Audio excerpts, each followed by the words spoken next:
Today, ide-demo ko ngayon ang ATS na pinagawa sa akin. Ito ay grid priority. Ibig sabihin, backup ang solar inverter. Pag nag-blackout or low voltage, ang inverter ang gagana. Ngayon, ito ang ating grid. Tapos, ito ang ating inverter. Okay. Once mag-block out ang ating naka-ready naman itong inverter, ang ating grid. Pag nag-block out, automatic lilipat siya sa inverter. I-try ko i-off. Okay. Nasa inverter na siya nagkumuha ng power. Tapos, pag bumalik ang grid, meron siya delay, 10 seconds ang nakaset. Pero pwede nyo palitan kung ilan gusto nyo set point. Okay. Bumalik ulit siya sa grid. Dito wala na siyang gamit. Ngayon, sa low voltage tayo.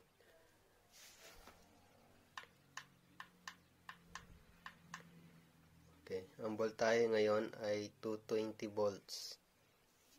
Naka-load siya sa grid. Ngayon, meron akong bawasan natin ang voltahe. Okay.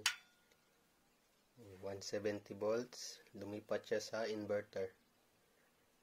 Dahil mababa ang voltahe, wala siya sa grid kumuha. Ang set point nito 180 volts. Pag tumaas siya ng 220 or 200 volts ang nakaset point dito, babalik siya sa grid.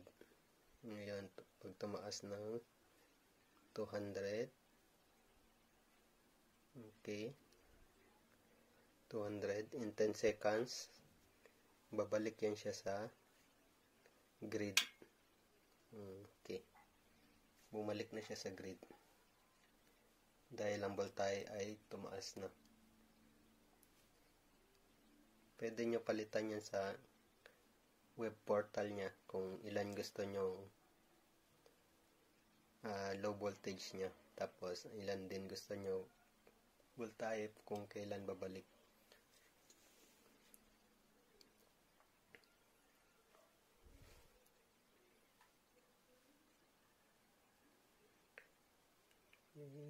Ibaba, taas ang voltahe,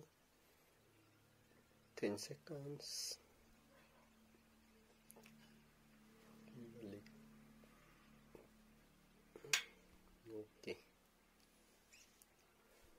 Okay na, ready to ship na to. Pag mag-blackout,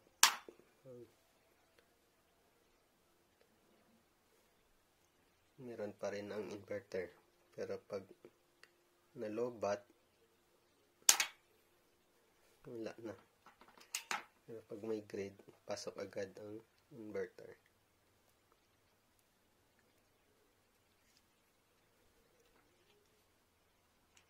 Pag may inverter na, standby lang siya. Ayan. Tapos,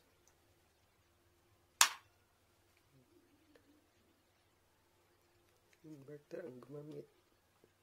Shutdown. Pag ito, on. Inverter lang ang meron, mag-on pa rin siya. Kahit walang grid. Pag may grid,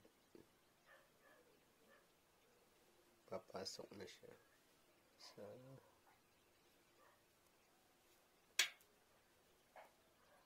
grid. Okay, papasok tayo sa web portal.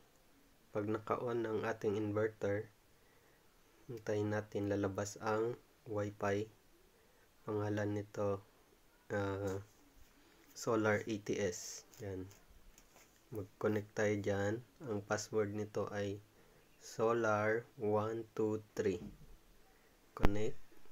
Tapos, punta tayo sa browser. Sa Chrome. I-type natin 192.168.4.1. Tapos, enter natin yan. Yan. Ito na ang ating web portal.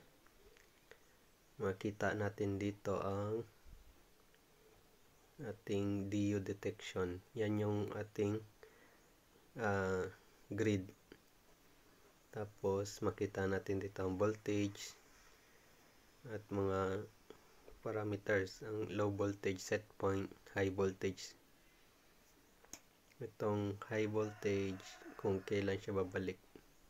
Itong low voltage kung kailan mag-off ang DU o ang ating grid. Tapos dito pwede natin i-connect sa Wi-Fi natin existing para ma-access natin ang web portal kahit hindi tayo mag-connect sa kanyang Wi-Fi. Diyan. Dito tayo sa main. Makita natin dito ang indication ng DU. Ito pag nag-blackout siya, ibig sabihin yan, nag-blackout, pupunta siya sa inverter.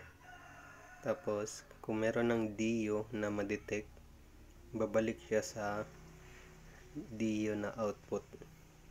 Ngayon blackout pa man siya. Ngayon may na-detect na siya na DU. In 10 seconds babalik siya sa DU. Yan, bumalik na siya. Na-off ang inverter output. Ngayon sa voltage tayo. Pag ang voltahe bumaba ng 180 volts, lilipat siya sa inverter. Ngayon ang voltahe 217 volts, 216 volts, 202 volts. Pag bumaba na siya ng 180 volts, lilipat na yung inverter sa inverter output.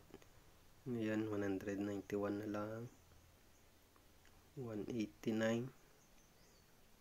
Pag umabot na siya ng 180, yun, lumipat sa inverter output.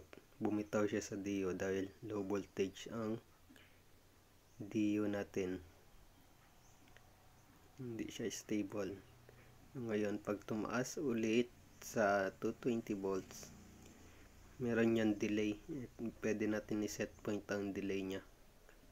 Ngayon hintay natin bumalik siya sa normal na 220 volts. Okay, ang voltahe natin 212 volts. Ang set point niya ay 200 volts. Ibig sabihin nagka-countdown na yan siya ng 10 seconds. Okay. Yan na, lumipat na siya. Nasa inverter. Nasa DU na. Yan lang. Thank you.